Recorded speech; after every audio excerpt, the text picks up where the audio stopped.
Vitamin D is an essential steroid hormone needed for normal calcium and phosphorus homeostasis, as well as proper development and maintenance of bone.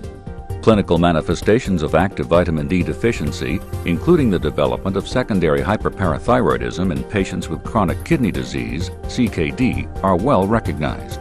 However, there is so much more to learn about the metabolism, mechanism of action, and physiologic functions of this essential hormone throughout the body. Vitamin D can be obtained from various sources, including diet and exposure to ultraviolet sunlight. However, vitamin D from these sources is not biologically active and cannot achieve full hormonal function until it is activated by the body. Metabolic activation consists of adding two separate hydroxyl groups, one at the carbon 25, which occurs through the liver, and the other at the carbon 1, which occurs through the kidneys. The final result is the most biologically active 1,25-dihydroxyvitamin D3. Any break in this activation process, such as inadequate oral intake, inadequate sunlight, liver disease, or kidney disease, can lead to active vitamin D deficiency.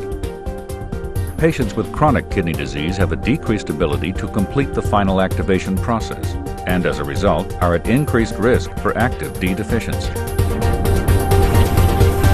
Let's take a look at what happens to vitamin D once activated by the kidneys. Active D is fairly unstable and can rapidly degrade without the protection or attachment to a protein-based carrier. These protein carriers primarily consist of the vitamin D binding protein, DBP, and vitamin D receptor, VDR, two proteins central to the metabolism and mechanism of action of active D.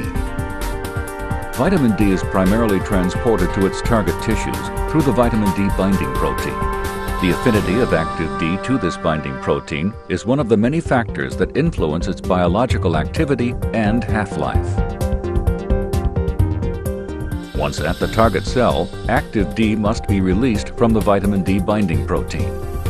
Current evidence suggests that it is the unbound fraction or free hormone that has accessibility to target cells. Free active D taken up by target cells is either rapidly metabolized or bound to vitamin D receptors.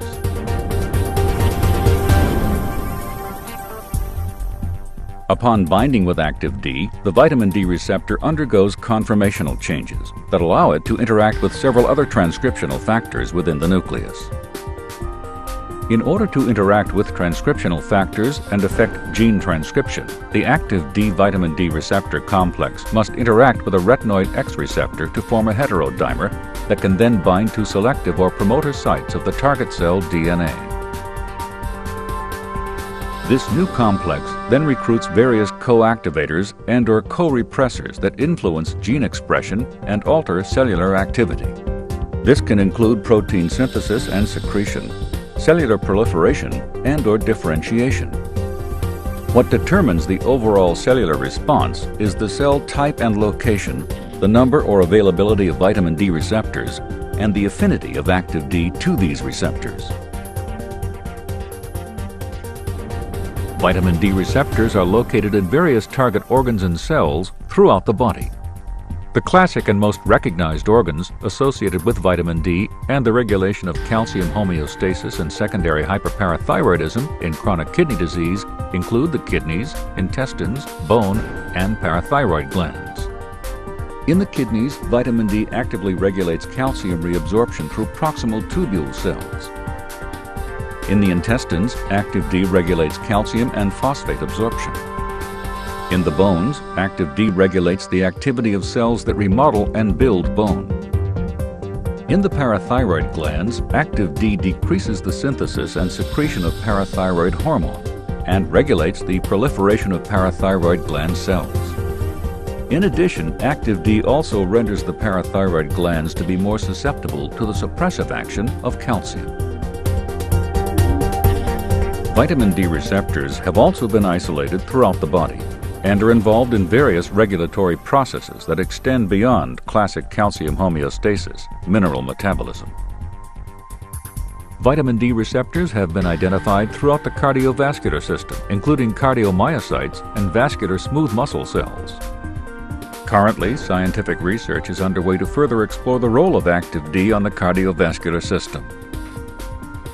In addition, by regulating renin synthesis, vitamin D may have a regulatory role in the renin-angiotensin-aldosterone system. Vitamin D receptors are also located on most cell types of the immune system. Active D modulates T-cell differentiation, macrophage activation, and cytokine production. Vitamin D receptors have also been found in other tissues and systems throughout the body: pancreas, skeletal muscle, lungs, central nervous system, reproductive organs, and skin.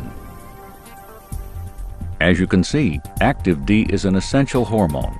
Its biological function, in association with vitamin D receptors, is not limited to the classic organs associated with regulating calcium homeostasis and PTH production, but is active throughout the body, regulating a variety of physiologic processes. Scientific discovery is just at the surface of understanding the physiology and effects of active D throughout the body. Continued research and development is presently underway to learn more about this essential hormone.